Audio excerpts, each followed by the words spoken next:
Nós vamos voltar para o povo saindo do cativeiro, saindo da escravidão. O povo judeu ficou escravo no Egito. Eram escravos, construindo casas para cidade celeiro, Pronto. Pitom e Rameses lá. Então, e maltratados, tá? E maltratados. Ao ponto do faraó dizer, olha, vocês têm que bater uma meta. E eles estavam batendo a meta. Agora, só é o seguinte, vocês vão ter que bater a meta, mas vocês não vão receber mais a palha. Agora vocês vão ter que buscar a palha para botar a palha no tijolo. Então, e vão ter que continuar batendo meta. E sendo maltratados, chicoteados, até que Moisés, com aquela história toda, das pragas e tal, leva eles para o deserto. Um deserto que podia ter passado 40 dias para fazer essa travessia. Da escravidão para a terra prometida. Mas passaram 40 anos. E eu costumo dizer que foi o orgulho. O deserto simboliza a dor. O deserto financeiro, isso é usado hoje como figura de linguagem. O deserto financeiro, o deserto conjugal, o deserto da saúde, o deserto familiar, deserto. Quanto tempo você precisa para sair do deserto? Eles precisaram 40 anos. Olha que interessante. Eu vou pedir o pessoal da produção para colocar um mapa para vocês aqui. Vocês estão vendo aqui um mapa do Egito. Aqui do lado você tem o Egito. Do outro lado você tem Canaã, que corresponde ao atual Estado de Israel. E entre os dois você tem essa península chamada Península do Sinai. Foi nessa Península do Sinai que o povo de Israel ficou 40 anos dando volta. Zigue-zague. Se você sair lá da região do Egito, do delta do Nilo, até Israel, daria um mês aproximadamente, cerca de 40 dias. Vamos arredondar. Levando-se em conta que estavam com mulheres, crianças, demoraram 40 anos. Vamos botar 100 dias. Mas nem precisaria disso. Mas nem precisaria. Mas o 40 dias virou 40 anos. Algumas coisas que a gente aprende aí para entrar até nesse tema do orgulho, que eu achei muito bem colocado você puxar aí. Interessante que quando o povo liberta o povo, quando é que Deus deu a lei para os judeus ali, os hebreus? Quando eles estavam no Monte Sinai. Isso. Interessante. Os 10 mandamentos não foram dados para escravos, mas para libertos. Uau. Deus não dá a lei nem os seus mandamentos para quem está escravizado. Por isso que os mandamentos de Deus não escravizam. Uau. Paulo fala, a lei é boa e o mandamento é bom. Deus não dá mandamento para quem é escravo, Deus dá mandamento para quem ele libertou. Uau. A ordem para quem libertou. Só que aí nós temos um problema que tem a ver com o orgulho. Deus tirou o povo do Egito, mas o povo não deixou o orgulho. Não deixou o orgulho, não deixou o Egito sair de dentro deles. Eles saíram do Egito, mas o Egito não saiu deles. Paulo, numa parte da teologia chamada soteriologia, que é quando a gente estuda a história da salvação, há 2 fases o nosso processo de redenção. 3 fases, na verdade. A primeira fase é quando nós somos justificados pela fé. Pela graça sois salvos por meio da fé. Isso não vem de vós, porém de Deus, nem de obras para que ninguém se glorie. Quanto tempo eu preciso para ser justificado pela fé em Deus? Nanosegundo. Nanosegundo. Eu aceitei a Cristo como Salvador pessoal, a veste da justiça dele está sobre mim. Tá certo? Nesse momento, Deus me tira da lama. Aí vem o segundo processo, a santificação. Qual é a diferença da santificação para a justificação? Na justificação, Deus me tira da lama. Na santificação, limpa. Deus tira a lama de mim. Uau. E o terceiro capítulo desse processo é a glorificação, que é quando Cristo vier nas nuvens do céu com poder e grande glória, e nós tivemos um corpo transformado à semelhança da sua glória, etc. Então, justificação, santificação, glorificação. Agora, mesmo que Deus me justifique, se eu não deixar que ele tire a lama de mim, não adianta. Não adianta. Eu vou continuar sujo. E aí tem um problema muito sério, Paulo. Por que as pessoas não deixam Deus tirar a lama? Por causa do orgulho. E por que o orgulho? Isso é uma coisa boa. É porque o orgulho é apenas um outro mecanismo que o diabo e o pecado implantaram em nós para evitar a cura. O orgulho, no dicionário espiritual, não no dicionário da língua portuguesa, no dicionário espiritual, o orgulho e o medo são sinônimos perfeitos. Uau. Porque é o medo. A Bíblia fala, ora, no amor não existe o medo. Antes o perfeito amor lança fora o medo. Todo aquele que teme não é aperfeiçoado no amor. Então vou dar um exemplo, o pessoal vai entender. Quando você era criança, que você machucava, naquela época que o mertiolate ardia, a dor da cura é tão grande que você fica com medo, e o que você fazia? Não, mãe, já sarou. Escondia. Já sarou. E sopra, enche de bactéria aqui, já sarou. Não sarou nada. Aí você fala, mãe, não precisa mais, não quero mais, não quero mais. Se você sabe que sua mãe vai vir para te repreender, não quero mais. Remédio amargo eu não quero. Não quero. O medo te faz virar o bico e falar, não preciso disso aqui. Porque o medo da cura, o medo da salvação, o medo de Deus. Aí você fica ali na sua pocilga. Você não sai do Egito, mesmo que Deus tire você de lá. Quer um exemplo análogo disso? O filho pródigo. Muita gente, quando prega a parábola do filho pródigo, você deve conhecer em casa, né? O pai tinha 2 filhos, o mais novo falou, pai, me dá a minha parte dos bens, gasta tudo e vai viver depois como prostituta, e depois que acaba todo o dinheiro e tem uma fome, ele vai cuidar de porcos. Muita gente pensa que a conversão do filho pródigo se deu quando ele estava lá na pocilga, no meio dos porcos, que ele fala, vou me levantar e voltarei para o meu pai. Não. Até naquele momento o orgulho estava tão forte que ele fala o seguinte, quantos trabalhadores de meu pai têm pão com abundância? Irei e direi, pai, não sou digno de ser chamado teu filho, trate-me como um dos teus trabalhadores. Essa expressão parece uma humildade muito grande, foi um orgulho. Eu não vou te pedir desculpa. Não vou te pedir desculpa, não quero. Então me trate como empregado, mas eu não te peço desculpa. E até esse empregado é interessante. Você tem 3 palavras para empregado ou servo em grego. Tem a palavra doulos, tem a palavra paides, que é a mesma palavra também para criança, e a palavra mistios. Doulos é o servo empregado de um modo geral. O paides é aquele que fica na família há anos. E até quando o homem morre, ele é quase tratado como um filho, que já está há anos ali. Uhum. O mistios, sabe qual que é? É aquele trabalhador sem vínculo empregatício. É aquela pessoa que você contrata só por uma coisinha e vai embora. Vamos supor que você comprou uma casa. Um freelancer. Freelance. Comprou uma casa, aí você quer fazer uma limpeza pesada, você contrata uma empresa, eles trazem o pessoal, eles fazem aquela limpeza lá, você paga a diária, eles vão embora e acabou. Você não sabe nem o rosto. Sabe qual dos 3 que ele pede para ser, em grego? Ele não pede para ser um doulos, ele não pede para ser um paides, ele pede para ser um mistios.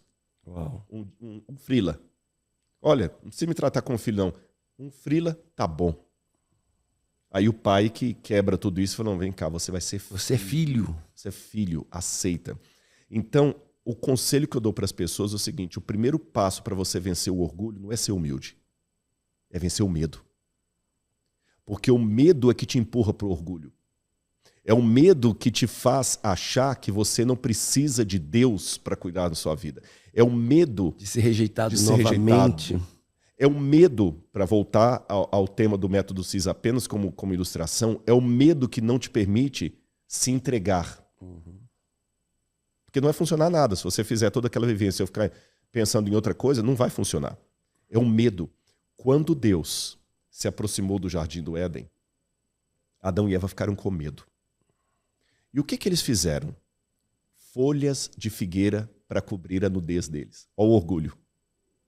Ao invés de correr, Deus, a gente pecou, por favor, perdão, estamos pelados e com medo, e se a gente olhar, a gente resolve o problema. E olhar um pouco antes, o que acontece? Bem antes, o diabo quer ser Deus. Uhum. E Deus, o diabo era um anjo, louvor, bonito, belo, poderoso, e Deus sai daqui e 1/3 dos anjos foram embora com ele, expulso ao derredor da terra. Uhum. O diabo foi expulso por orgulho. Orgulho. E aí vem o diabo, que eu considero que é o próprio orgulho, ele fala no ouvido de quem? Da mais frágil, Eva. Eva, vai lá no meio daquele jardim e come a fruta. Aquela fruta lá é a fruta de todo conhecimento, do bem e do mal, de tudo. Come, porque se você comer, você vai fazer um iPhone. Lá tem uma fruta comida, simbolizando esse momento. Então você vai lá, come, porque você quando fizer o iPhone, foi assim que disse, não tá bem. Quando você fizer o iPhone, que é um instrumento de ciência, todo conhecimento de coisas boas e coisas ruins, você vai ser igual a Deus, porque com o iPhone você é onipresente.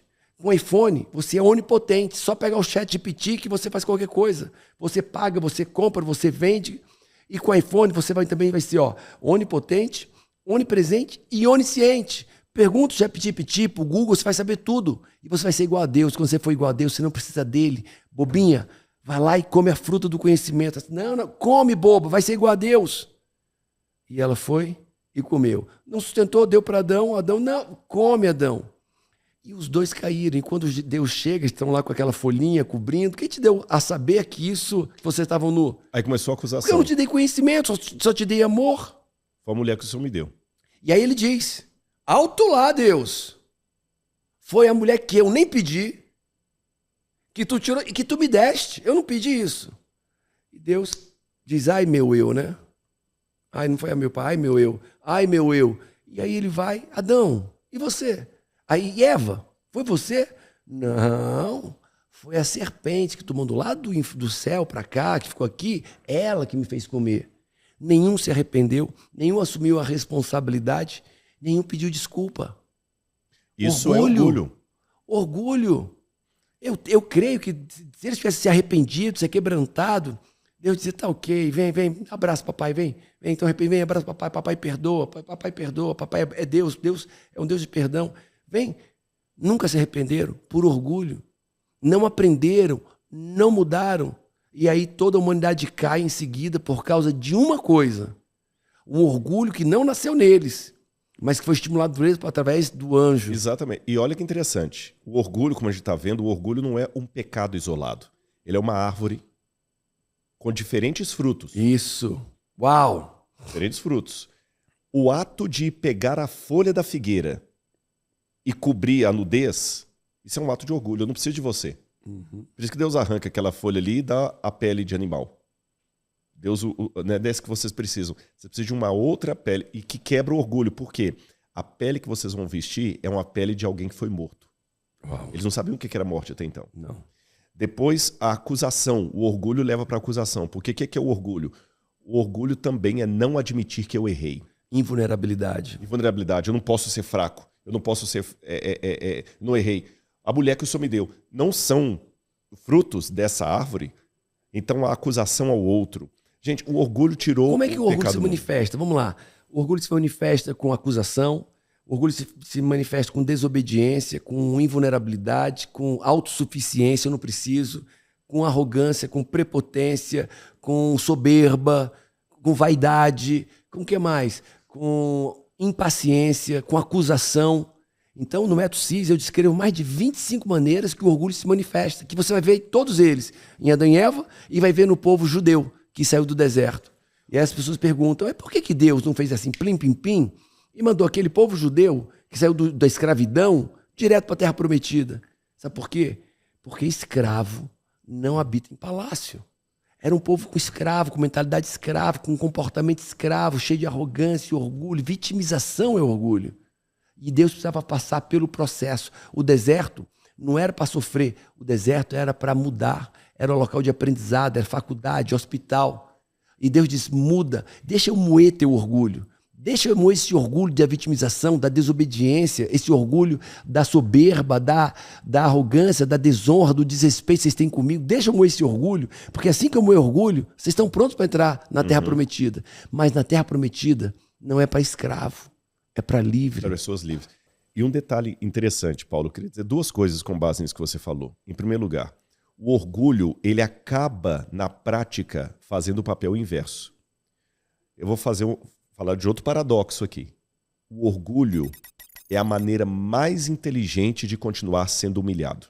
Inteligente no sentido da perversidade, da sagacidade, não inteligente no sentido de sabedoria. Por quê? Vamos pegar o povo de Israel. Orgulhosos. Não precisamos de Deus, não precisamos de Moisés. Vamos fazer um Deus para nós mesmos. Qual o Deus que eles fizeram ali? O bezerro. Que era dos deuses do Egito. Uau! O bezerro era o deus Apis, do Egito. Eles fizeram um deus onde eles iam adorar a religião daqueles que batiam neles. Outro exemplo. Quando houve um problema lá de provação, você nos fez sair do Egito para morrer nesse deserto? Melhor que tivéssemos ficado escravos. É melhor ficar escravo. Olha o orgulho te voltando. Outro detalhe, era melhor as panelas de carne e cebola do Egito. Olha que interessante. O orgulho, ele dá um efeito contrário. Eu posso comparar que o orgulho é quase como uma droga. A droga, para quem é viciado, num primeiro momento, dá um prazer tremendo. Mas a ressaca... Mas a ressaca é muito pior. O orgulho é a mesma coisa. No momento você se acha o tal. mas depois você volta para uma situação, e é uma situação de escravidão, por isso que a palavra cai exatamente. Por quê? Porque ela te torna sempre um usuário de drogas procurando o traficante que te humilha. Olha que interessante, aquela pessoa que está na mão do traficante, quando o traficante não está perto, ele vai lá, ele bate, ele bota pressão, eu sou do mal, eu faço, eu aconteço, ele bate na mãe dentro de casa, ele é violento, ele dá problema com a família e tudo e tal, para juntar dinheiro para voltar lá no traficante para continuar alimentando. A mesma coisa, o Egito batia neles, o Egito tirava a humanidade deles, e eles orgulhosos, não precisamos de Deus nem de Moisés, mas continuavam bebendo. Você já lembra aqueles filmes antigos que mostravam sempre, por exemplo, as patricinhas de Beverly Hills, que sempre o estereótipo do folhetim é o mesmo, é um estereótipo. Geralmente são aquelas meninas líderes de torcida, numa escola secundária americana, numa high school, e tem umas 3, 4 bonitinhas ali, tem uma que é riquinha, e tem umas 3, 4 da galera dela que humilham sempre uma menina feia. É. Mas olha que interessante, aquelas que humilham a menina feia são todas subservientes àquela líder ali, a riquinha. E elas acham que são do mesmo naipe porque estão andando juntas. Pode olhar. É aquele político que tem, geralmente, eu lembro o Aldorico Paraguaçu, do Bem Amado, tem o político e tem o de seu borboleta, que fica ali, coronel! Longe ali, ele banca, eu sou o assistente, eu sou o assistente do governador, do prefeito e tudo mais. Ele humilha todo mundo. Mas lá adiante, ele é humilhado. É isso que o orgulho faz. Segunda coisa muito importante. Como começou o pecado? Eu não sei como o pecado começou no coração de Lúcifer, que é o nome que a gente dá para esse anjo rebelde. Mas tem algo da história que eu posso dizer. O primeiro pecado de Lúcifer não foi o adultério. Não foi o assassinato. Não foi a ganância. Não foi a gula. O primeiro pecado de Lúcifer foi o orgulho. Isso. Ezequiel, capítulo 28, versículos 15 a 17. Perfeito eras nos teus caminhos, desde o dia em que foste criado, até que se achou iniquidade em ti.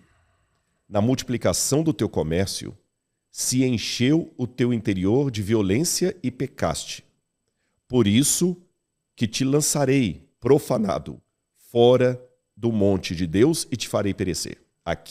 Até aqui, Deus falou dos sintomas do que estava acontecendo com ele. Olha os sintomas. Ele começou com iniquidade, multiplicação do comércio significa que ele começou a falar com todo mundo contra Deus, fofoca. Uau. Multiplicação do comércio, essa expressão idiomática no hebraico é falar mal. Eu falo mal para você do outro. Sabe aquela pessoa... Propaganda negativa. É aquela pessoa na empresa assim, que ela é tóxica. Se encheu o teu interior de violência. Por isso eu te lançarei. Agora, qual foi a doença que provocou todo esse comportamento? O verso 17 diz: elevou-se o teu coração por causa da tua formosura. Olha aí. Corrompeste a tua sabedoria por causa do teu resplendor. Vaidade. Por terra te lancei diante dos reis, te pus para que olhem para ti. Então, o orgulho foi o primeiro sentimento que ele teve, e o orgulho foi justamente uma distorção de tudo de bom que Deus lhe havia dado. Tem um filme, O Advogado do Diabo. Eu lembro desse filme. Foi o filme mais evangelístico que eu já vi na minha vida. E quando acaba o filme, o diabo, né, que era um advogado, ele diz: vaidade, meu pecado favorito. Que vaidade é uma das manifestações de orgulho. A formosura de Lúcifer se fez achar tão bom, que igual a Deus. Então, pode ser a formosura de Lúcifer, a beleza, o dinheiro, a fama, a autoridade, a força, o poder, a hierarquia. O que é que tá te fazendo se sentir vaidoso e melhor do que Deus? A tua riqueza, a tua fama, o número de seguidores, o dinheiro que você ganha? Sabe de uma palavra o que é o orgulho? É usar mal os presentes que Deus me deu. Uau. Se você agora der para o seu filho aí um carro e ele começar a dirigir como um louco, começar a furar sinal vermelho, a entrar na contramão, até o dia que recebe a notícia que bateu o carro e arrebentou tudo. Isso é o orgulho. Deus te deu algo para você. Você, para a glória dele, para a glória dele, para sua glória. Você está usando para a sua glória, você está usando mal o carro que ele te deu. E aí o que a gente vê? Um povo. Então vamos fazer a analogia. O povo hebreu é você. Estava no deserto. Estava na escravidão. Você está na escravidão financeira, na familiar, conjugal. E aí vem Deus, pega alguém para te tirar daí. E a pessoa te pega e te leva para um caminho de cura, um caminho de transformação, de aprendizado, de mudança. Só que quando você entra nesse caminho, em direção às tuas promessas, você não segue o caminho. Você começa a fazer zigue-zague. A pessoa diz, é por aqui, não, é por ali. Faz aqui, não, vou fazer o que eu quero. Eu sei, eu sou bom. E a pessoa não aprende. Esse deserto conjugal se propaga por anos, até um divórcio. O que era apenas uma doença vira morte. O que era o problema financeiro vira pobreza. O que era problema com os filhos, perde os filhos. E a mudança não acontece, porque o orgulho impede que a pessoa mude. Porque se torna autossuficiente, desonroso, impaciente, desobediente, invulnerável, autossuficiente, falei. Então, eu vejo muitas pessoas, elas me perguntam, Paulo, quando é que eu vou sair desse problema? Que problema é esse problema? Você está falando desse deserto financeiro? Desse deserto financeiro. Quando você mudar. E ela diz, o que eu preciso para mudar? Precisa moer o orgulho. Moe teu orgulho, que você muda. Eu tenho dito, todos os problemas humanos, todos, morte precoce, pobreza, guerra, divórcio, adultério, todos os problemas humanos, eles acontecem por um único motivo, orgulho. E olha que interessante, só 2 dos milhões, 1 ou 2 milhões de pessoas, só 2 que saíram do deserto e entraram na Terra Prometida. Porque Deus deixou morrer aquela geração para nascer uma nova. Quais eram esses 2 que entraram? Um se chamava Josué, o outro se chamava Caleb. Você sabe que no Oriente Médio os nomes não são dados assim pela sonoridade. Por exemplo, quando eu falei de ter filho com a Laura, a gente escolheu o nome pelo significado. Eu também. Teodoro, Tel, Deus, Doros, vem do Dorel, em grego é doar, presentear, Teodoro, presente de Deus. Sara, Sar, príncipe. Sara, princesa. Soraya, em hebraico, em árabe. E no Oriente Médio também é assim. Vamos falar do nome dos 2 que saíram? Um se chamava Josué, que é o mesmo nome Yehoshua, Jesus. Uau, não sabia. Josué é Jesus. Não sabia. Josué é Jesus. Caraca. É o mesmo nome. Aí você fala, então por que Jesus chama Jesus não Josué? Porque o Novo Testamento foi escrito em grego. E eles traduziram o nome Yehoshua, ou Yeshua, por Jesus. Assim como Paulo é Pablo, em espanhol, ou Paul em inglês. É o mesmo nome, mas o americano fala Paul. Como é que fala lá no hebraico? Não tem a palavra, o nome Paulo em hebraico não tem, você tem em latim. Paulus, que significa aquele que é pequeno. Você fala paulatinamente, né? Bom, não existe o nome Paulo em hebraico. O apóstolo Paulo, ele chamava em hebraico Shaul, que é o mesmo nome do primeiro rei de Israel. Saul. Só que Saul em grego é Saulus. Por isso que a gente fala Saulo. Cara, que loucura. Saulo estava Shaul. Saul que perseguiu Davi. Shaul. Caraca. Porque ele persegue. E é interessante que quando Deus fala aquilo com ele, a maneira como Deus fala lembra quando Saul estava perseguindo Davi. Isso? Que loucura. Shaul, porque me persegue. E ele muda o nome para Paulus, que significa pequeno. Então... Porque quando eu sou pequeno, que eu me torno grande.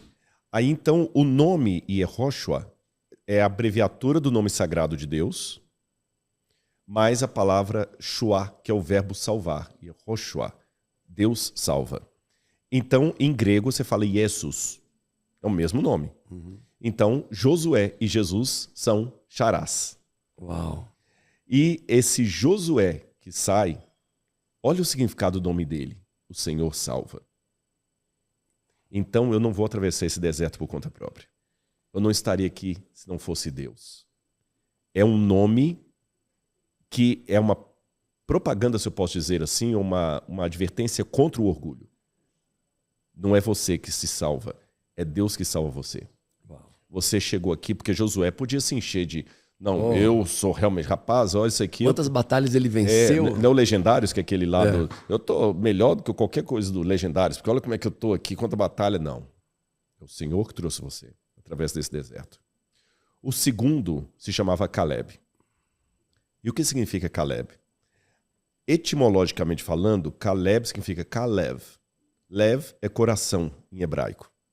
Ka é que está junto ao coração. Kilev, Kalev.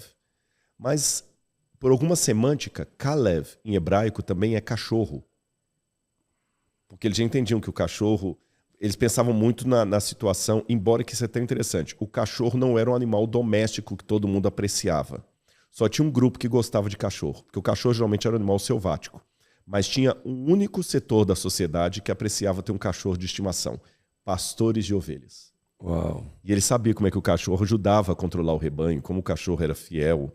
Realmente... Junto ao coração. Junto ao coração. Então, Kilev, Kalev, é cachorro em hebraico até hoje. Você aceita ser junto ao coração, fiel, submisso como um cachorro. Uau. E cachorro era uma maneira depreciativa. Tanto é que, vou dar 2 exemplos bíblicos, quando a Jezabel foi morta, diz que os cachorros devoraram a carne dela. Aquela mulher também com fluxo de sangue, quando Jesus falou, olha, não é lícito tirar o pão dos filhos e lançá-lo aos cachorrinhos. E ela fala, sim, Senhor, mas os cachorrinhos comem das migalhas. Ela se humilhou ao máximo ali, anti-orgulho. Isso. Como o general que mergulhou 7 vezes. 7 vezes. Foi humilhado, ele só foi curado da lepra. Qual é o nome dele? Naamã. Ele só foi curado da lepra. Imagina, chega um general de guerra poderoso. Com rios maravilhosos lá no país, na Síria. Rios lindos, maravilhosos. Aí vai ter com o profeta. E o profeta nem atende, manda o assistente dele. O profeta, se você se mergulhar 7 vezes no rio. Quem é esse profeta que não atende o general?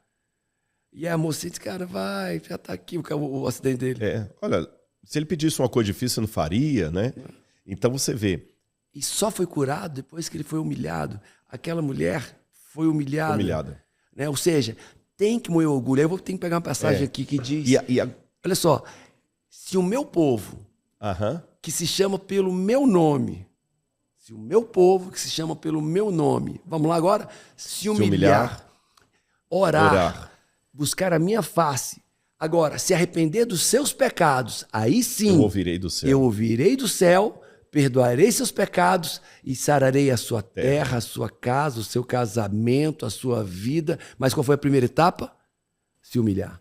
Não é se ele for humilhado, se ele se humilhar. Naamã se humilhou, a mulher se humilhou.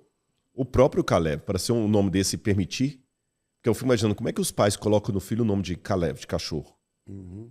E os 2 entraram ali.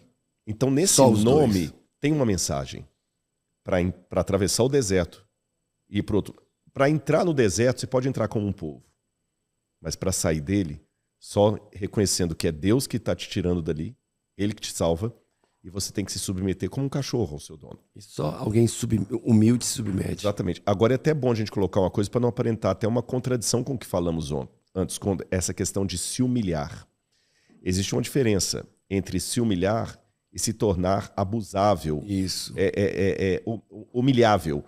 É que em português, você sabe que quando a gente estuda outros idiomas, às vezes tem algumas situações assim que uma língua criou uma palavra para aquilo que não representa exatamente no outro idioma. Exatamente. É igual em inglês, você tem heaven and sky. Você tem o céu de paraíso de Deus e o céu de atmosférico. Em português, a gente tem a palavra saudade, que você não tem em inglês. Você tem que usar quase que uma frase, I miss you, né? Eu te estranho em espanhol, mas saudade não tem. A gente tem em português esse conceito. Os alemães falam de Schadenfreude. Schadenfreude não tem tradução, é uma alegria na desgraça, é aquela coisa que aconteceu uma tragédia, mas sua família foi poupada, então você fica alegre na desgraça. A gente não tem em português uma palavra que denome esse sentimento. Como é que você está alegre se teve uma desgraça? Os alemães colocam Schadenfreude. Então, não existe em português uma palavra para diferenciar os 2 tipos de humilhação que existem.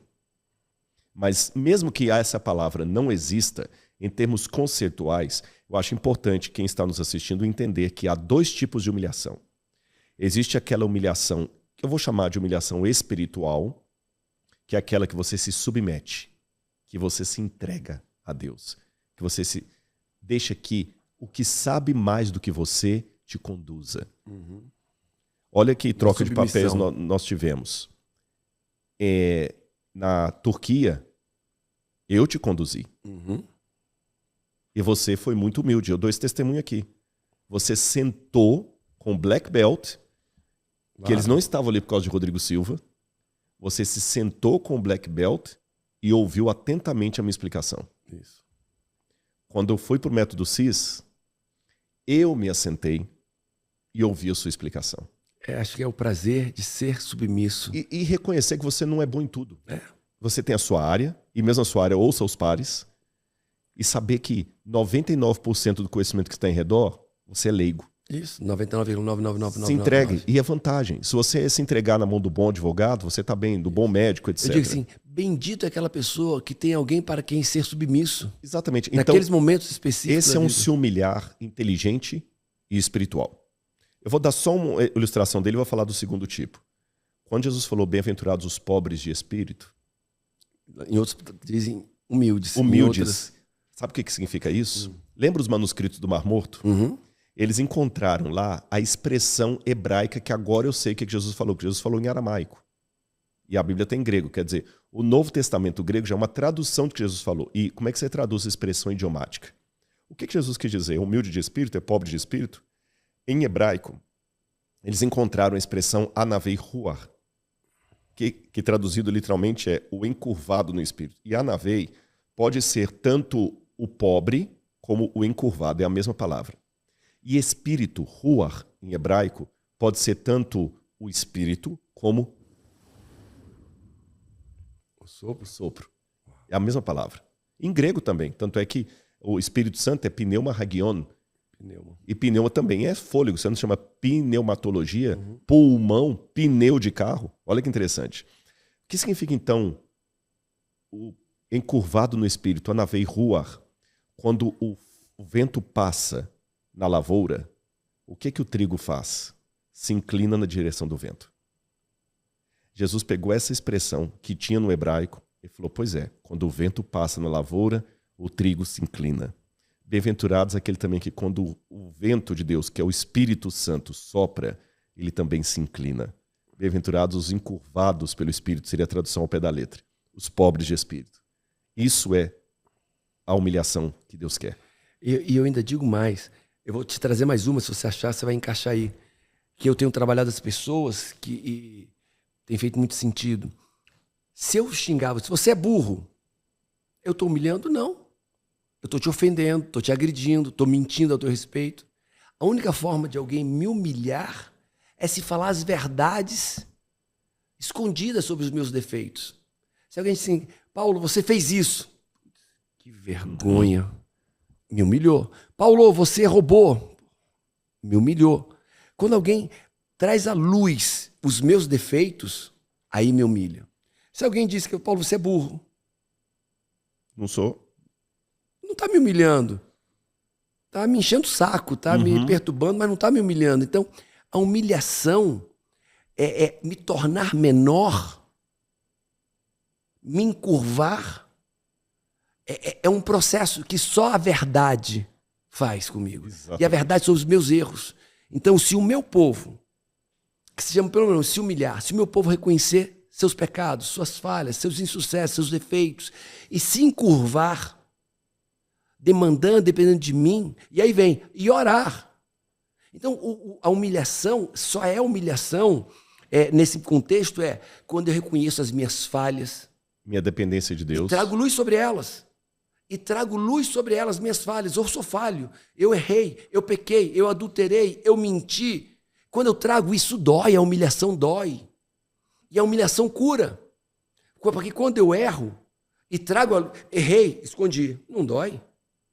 Não dói, traz uma consciência pesada, não dói. Roubei, ninguém sabe, não dói. Agora eu digo, eu roubei. Se o meu povo se chama pelo meu nome, se o meu povo se chama pelo meu nome, se humilhar, eu roubei. Você roubou? Roubei. Que humilhação. Pessoas olhando para mim, que humilhação. Você errou, você pecou. E esse é quebrantamento da verdade. Jesus é a verdade. Jesus é a luz que ilumina, que traz à tona o pecado, essa luz, a luz da revelação. Aí eu me humilho. Quando eu me humilho, quebra. Mói o orgulho. O que o orgulho faz? Você não errou assim. Quem é que não erra? Olha o orgulho. Você é igual a Deus. Você errou, mas se errou, também errou por causa disso. Ou seja, tem uma culpa de um outro que não é minha. Claro. O outro me levou a errar. E eu não me humilho. O Satanás, ele quer convencer que você é perfeito, que você é maravilhoso, que você não errou, e se errou foi porque alguém te fez errar. Ei, Adão, foi você que errou, não. Foi Deus que botou essa mulher no paraíso. Você não errou, não. Foi Deus que botou a cobra, você não errou, não. Não se arrepende, não se humilha diante de Deus. Naamã, não mergulhe nas 7 onças, é bom demais para obedecer o assistente. Continua orgulhoso, porque a lepra vai te consumir, a doença vai te consumir, o pecado vai te consumir. Mas quando a pessoa moe o orgulho, confessando seus erros, ele é curado. Ele é curado. O orgulho é moído. E não passa o mertiolate, não, continua soprando. Quando o orgulho é moído, o processo continua, vem o arrependimento, vem a confissão, vem o aquebrantamento. Aí Deus entra. O que encobre as suas transgressões não prosperará. Mas aquele que as confessa e deixa. Por isso que é interessante, no Antigo Testamento, Deus, ao contrário do que a gente aprendeu com a teologia medieval, que a pessoa confessava para o padre lá no secreto, no Antigo Testamento era o contrário. Se o camarada pecasse, ele tinha que levar o cordeiro debaixo do braço até a porta do santuário, confessar o pecado dele de maneira audível, tem até um procedimento psicológico nisso aí, porque você sabe que, como os psicólogos dizem, que um processo da cura é você verbalizar, amigo, aquilo ali. Tá caindo uma ficha no método CIS nos últimos momentos. Não vamos dizer o que foi, mas quando as pessoas levantam, elas fazem o quê? Exatamente. Não vamos dizer o quê? Não vamos falar o que é, Por não. Por isso a cura. Tem que ser. Que algumas pessoas falam, não, mas aí eu já resolvi comigo mesmo. Não, você tem que falar. Paulo. Abre a boca. Paulo, eu roubei você. Esse processo faz parte da cura. E é humilhante. Isso. E é humilhante. Agora, nós falamos aqui desse processo da cura no sentido positivo. Da humilhação, porque eu falei que a humilhação, infelizmente, como na língua portuguesa temos uma mesma palavra, é a mesma palavra para os dois, então é bom a gente conceituar de que humilhação nós estamos falando. Então até aqui nós demos exemplos da humilhação que conduz à cura. Eu chamaria, apenas para ficar bem destacado, humilhação espiritual. Agora eu vou falar da outra humilhação, a humilhação patológica. Vamos só pegar um pouco mais dessa humilhação espiritual. Como é que eu encaro o jejum? Um ato de humilhação. Pode ter algo mais humilhante do que a fome. Tem algo mais humilhante do que a fome. Quando eu me ajoelho diante de Deus, é um ato de humilhação, eu não sou nada. Quando eu me jogo no pó, eu estou dizendo, olha, eu não sou nada, eu vim daqui eu não sou nada. Quando a pessoa rasga a roupa em pano de saco, eu estou dizendo, eu não sou nada, é um processo de humilhação. E esse processo de auto-humilhação, se não for vitimização, ele é cura. Né? E olha que loucura. O que as pessoas mais fogem? É da humilhação. Não, ninguém quer. O que ela mais precisa para moer o orgulho e sair do deserto, moer o orgulho e transformar a sua vida, quem é você para falar de mim? Mas eu estou falando a verdade, mas não quero saber da verdade. Quem é você? Vai cuidar da tua vida, vai cuidar do teu negócio, você não tem nada comigo, se cala. A gente vê na internet, não ouve ninguém, faz o que você quer, não deixa que outros falem. Como assim? Como assim? Não ouvi ninguém? Ouve. E põe no mosaico, ouve, vê o que serve. O que não serve joga fora, mas pega o que serve. Porque eu não consigo uma autopercepção perfeita de mim, mas o que eu disse para ele pode fazer sentido se eu ouvir. Então as pessoas não querem ouvir o que o outro, não querem ouvir humilhação, não querem saber dos seus erros. E estão se destruindo, fazendo a vontade do Satanás, acreditando que ele é perfeito, que não tem o que mudar. Acreditando, como Adão e Eva, que o erro é de Deus, é da serpente, não deles. E não se quebrantam, não se arrependem, não se humilham, nem se permitem ser humilhados. E humilhação é você ter a capacidade de fazer com o outro e pelo outro o que você, teoricamente, não precisava. Vou dar um exemplo. Também. Se eu estou pagando pelo meu jantar, eu tenho o direito de ser bem servido. Mas se eu chegar depois e chamar o cara que me serviu e falar assim, muito obrigado, você fez a minha noite melhor.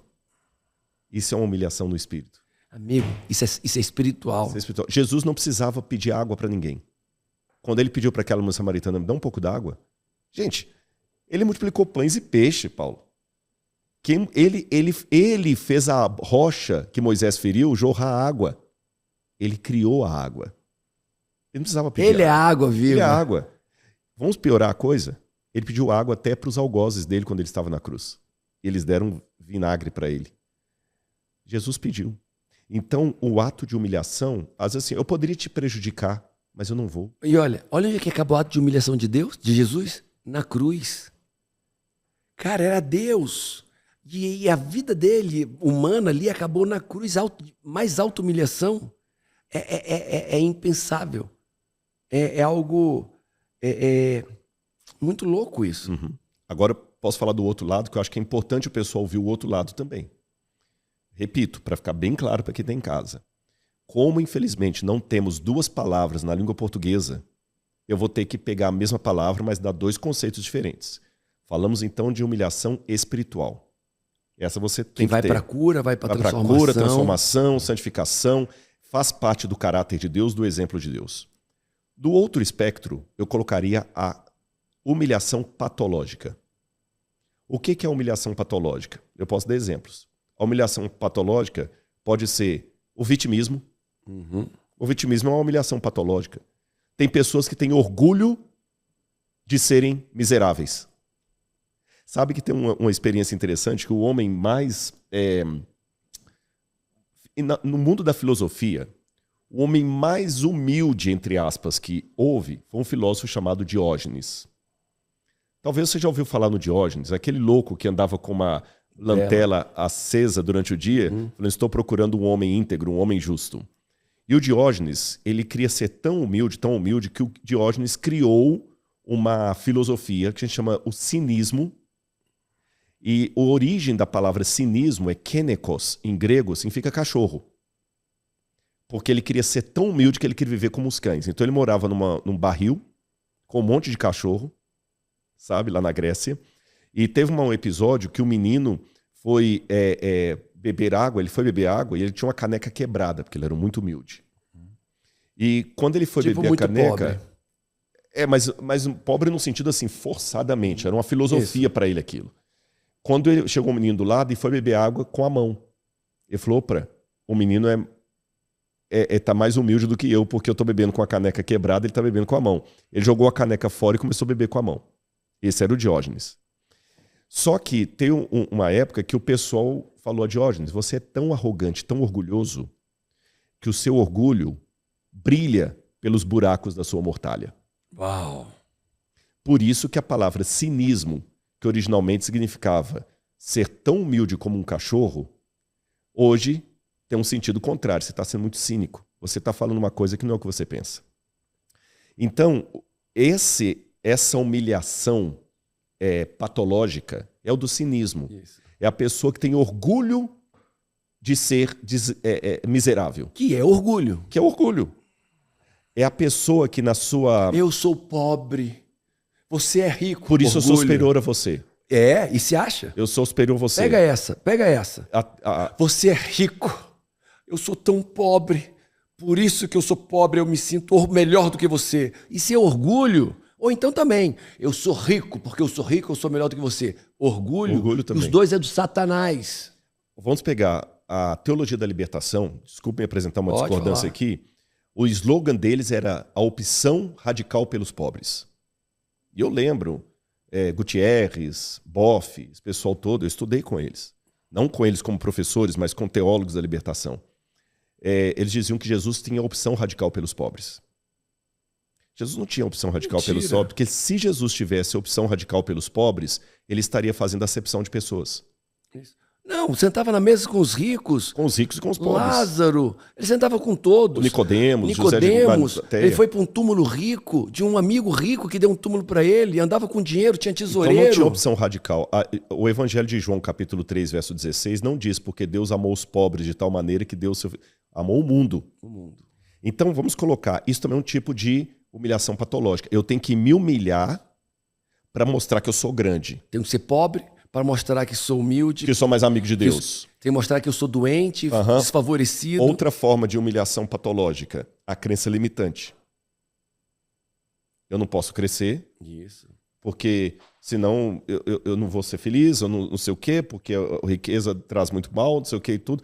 Às vezes você está preso a um mantra que a sua mãe contou para você na infância, uma crença limitante.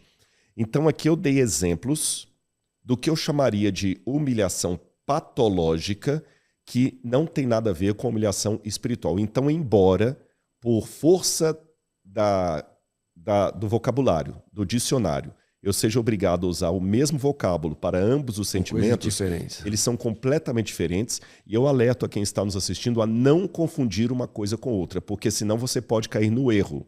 Achar lindo e mostrar para os outros que você é pobre, que você é infeliz. Porque isso é uma virtude. Que isso é uma virtude, que não é. Isso é uma maldição. Que o coloca superior ao outro, ou no outro espectro, você pode evitar qualquer tipo de humilhação, porque você não quer ficar naquele lado. Então, quer dizer, a pessoa, não, eu fiz o método CIS, eu não vou me rebaixar, não vai dizer porque isso. Senão vai ser a minha crença limitante sendo estimulada. Às vezes você vai ter que se rebaixar. De que maneira? Como você falou, se humilhar, confessar, etc. Você quer ver uma coisa? Isso eu sei que foi revelação de Deus. Deus tem um caminho, um fluxo de Deus, que é simples. Quando você diz obrigado, quando você pede por favor, é uma auto-humilhação. Você diz, eu preciso de você, por favor. Não é pelo dinheiro que eu estou te dando. Eu preciso de você, eu dependo de você, por favor. É um ato de auto-humilhação.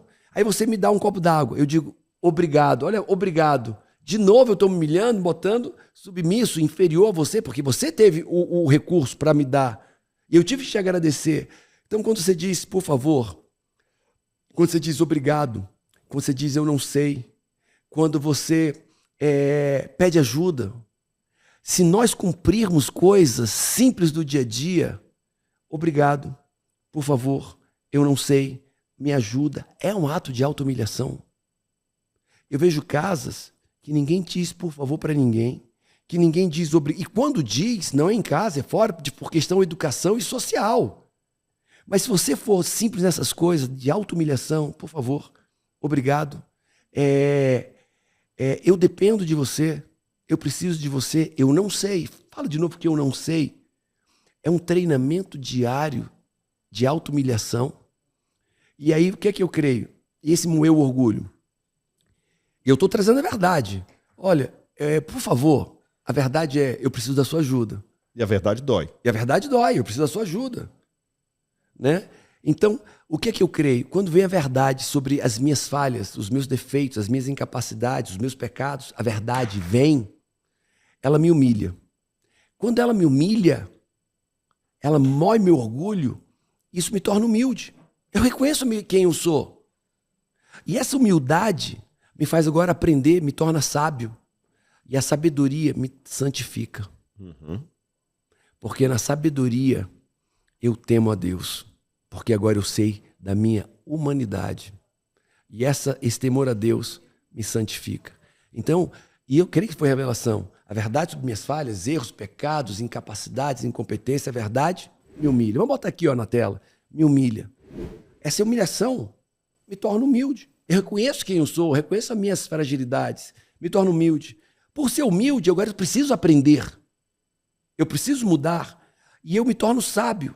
E nessa sabedoria, reconhecendo a minha humildade, eu temo a Deus. Porque se eu errar, eu vou falhar. E o temor a Deus me santifica. A gente se acha humilde, se considera porque a gente serve de alguma maneira o próximo ao ser médico, né? Mas eu vi que tinha muito de orgulho para ser tratado, para ser moído. Estar aqui me torna e me faz uma pessoa melhor. E assim, eu sou melhor não só para o meu ecossistema individual, para minha casa, para minha família, mas para quem eu sirvo, que são os pacientes que batem na minha porta e eu quero oferecer sempre mais e melhor. Vieram os meus pais que tiveram acesso a novos conhecimentos, a assuntos nunca tratados em família, assim, né? Porque muitas coisas que a gente queria dizer, que a gente enxerga, e aí tá tudo em paz ali. O Paulo e a Camila dizem tudo e a pessoa já chega tratada, curada em casa, né? E aí a minha avó foi, meu irmão foi, meus cunhados foram. Então a gente vive uma transformação de um ambiente familiar próspera não só financeiramente, mas emocionalmente.